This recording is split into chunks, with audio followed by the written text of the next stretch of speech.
Day 1, first step, soak your seeds in water for 4 to 6 hours. Step 2, it's been 4 to 6 hours. I think more than 4 hours. And I'll show you how simple it is to use this.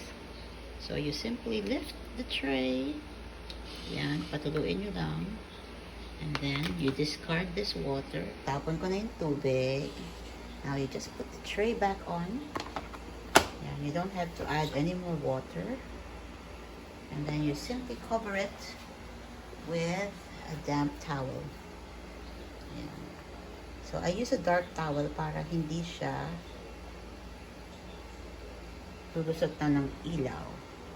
There. So this is day 1. That's all I'm gonna do right now. I'm going to cover it and then wait for tomorrow. Morning, day 2. Ito na siya.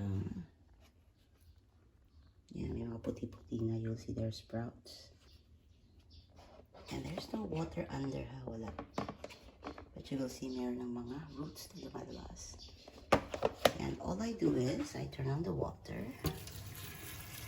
And then, just wet it.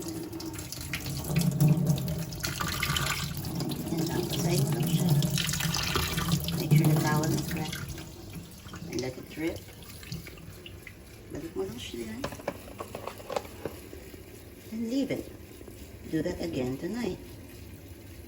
Yeah, so twice a day, every day until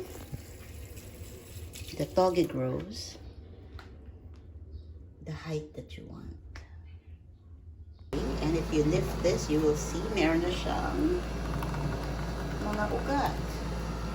Okay, TOGE day 4. Ganyan na siya. It's growing. Oh, now I pull that out. And you will see that the roots are. So same thing. I just lift up this tray and then wet it in water. Just wet it like this. Yan, ito lang siya sa gripo. And wet the towel. And let it drip a bit. As you can see, my tray is empty. Yan, throw out excess water. Yan, and then just put it back. Yan, so ganyan lang every day until the TOGE grows and ready to harvest. And so, ganyan na siya day 4. By tomorrow, it will start to rise.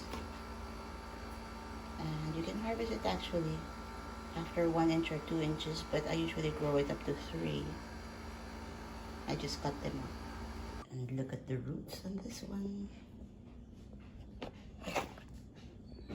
Here we go, ready to harvest.